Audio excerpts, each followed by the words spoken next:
নমস্কার সবাইকে, তথ্যের ঠিকানা ইউটিউব চ্যানেলে আপনাদের সকলকে স্বাগত। পশ্চিমবঙ্গ সরকারের নতুন নির্দেশিকা অনুযায়ী যে সমস্ত কাস্ট সার্টিফিকেট 2011 সালের পরে তৈরি করা হয়েছে সেই সমস্ত কাস্ট সার্টিফিকেটকে আবার রিভেরিফিকেশন অর্থাৎ পুনর্যাচাইকরণ করতে হবে। কারা করবে? SC, ST, OBC. ওবিসির মধ্যে দুটো ক্যাটাগরি, একটা হচ্ছে ওবিসি এ, ওবিসি বি। প্রত্যেককে এই রিভেরিফিকেশন প্রসেস সম্পূর্ণ করতে হবে। আপনিও যদি এই লিস্টে থেকে থাকেন, অর্থাৎ 2011 সালের পরে যদি আপনিও আপনার কাস্ট সার্টিফিকেটটা বানিয়ে থাকেন, তাহলে কিন্তু অবশ্যই আপনাকে এই কাস্ট সার্টিফিকেট রিভেরিফিকেশন সম্পূর্ণ করতে হবে।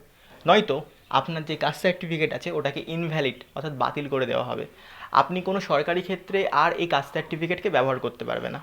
তো আজকে যেই গুরুত্বপূর্ণ বিষয়টা আমরা আলোচনা করব, সেই গুরুত্বপূর্ণটা হচ্ছে রুল নাম্বার 1995। এই রুল নাম্বার 1995-এর উপরই সিদ্ধান্ত নেওয়া হবে যে আপনার কাস্ট সার্টিফিকেট কি বাতিল হবে কি হবে না। এখনও পর্যন্ত বহু মানুষের দেখা যাচ্ছে কাস্ট সার্টিফিকেট বাতিল করে দেওয়া হয়েছে। সেই বিষয় নিয়ে আজকে আমরা আলোচনা করব।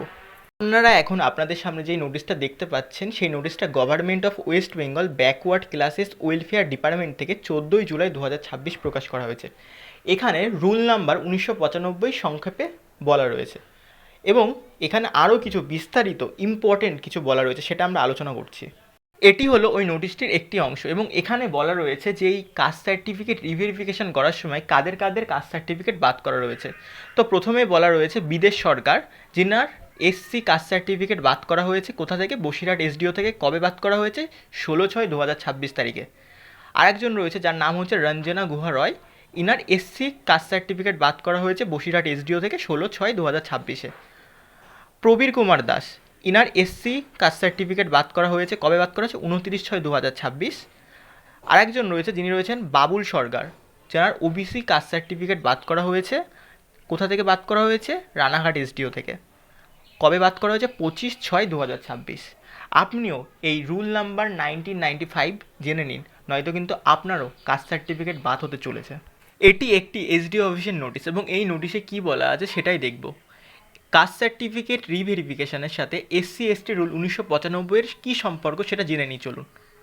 তো অনেকের প্রশ্ন যেটা যে SC ST rule 1995 caste certificate রিভেরিফিকেশনের সাথে কি সম্পর্কিত।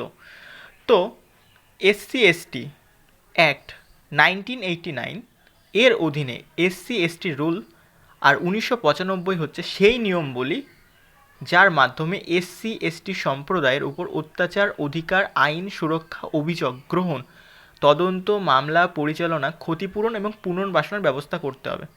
এসসি এসটি রুল যেটা 1995 হলো এসসি এসটি অ্যাক্ট 1989-এর অধীনে প্রণীত নিয়মবলী। এই রুলের মূল উদ্দেশ্য হচ্ছে এসসি এসটি সম্প্রদায়ের উপর অত্যাচার প্রতিরোধ এবং তাদের যে অধিকারের সুরক্ষা, আইন অনুসারে তদন্ত, বিচার, ক্ষতিপূরণ নিশ্চিত করা। এখন আমরা জেনে নেব যে কাস্ট সার্টিফিকেট রিভেরিফিকেশন কেন করা হচ্ছে, কেন পশ্চিমবঙ্গ সরকার এই কাস্ট সার্টিফিকেট রিভেরিফিকেশনের উপর এতটা জোর দিয়েছে। তো প্রথমত প্রকৃত ব্যক্তি যে এসসি এসটি সম্প্রদায়ে অন্তর্ভুক্ত কিনা সেটা যাচাই করা, অর্থাৎ আপনি কি সত্যিই এসসি এসটি উপজাতির মধ্যে পড়েন কিনা সেটা যাচাই করা। দ্বিতীয়ত কাস্ট সার্টিফিকেট তথ্যের ভিত্তিতে ইস্যু হচ্ছে কিনা সেটা যাচাই করা, অর্থাৎ আপনি কাস্ট সার্টিফিকেট বানানোর সময় যে ইনফরমেশানগুলো দিয়েছেন সেগুলো সত্যি কিনা সেটা যাচাই করা। ভুয়ো, জাল, অসত্য তথ্যের ভিত্তিতে কাস্ট সার্টিফিকেট ইস্যু হয়েছে কিনা দেখা, এবং একইভাবে যে আপনি কোনো রকম ভুল তথ্য, ভুয়া তথ্য বা মিথ্যে তথ্য দিয়ে কাস্ট সার্টিফিকেট তৈরি করেছেন কিনা সেই বিষয়টা দেখা। এখন যেটা হচ্ছে যে এসসি এসটি রুল 1995 এবং কাস্ট সার্টিফিকেট রিভেরিফিকেশন, তো এই বিষয়টা আমরা আরেকবার বুঝে নিই যে এসসি এসটি ব্যক্তিদের উপর অত্যাচার প্রতিরোধ, আইনি সুরক্ষা, অধিকার, আইনি ব্যবস্থা, তদন্ত, মামলা, ক্ষতিপূরণ, পুনর্বাসন, এটা হচ্ছে এসসি এসটি রুল। এর সাথে কাস্ট সার্টিফিকেট রিভেরিফিকেশনের সম্পর্কটা কি?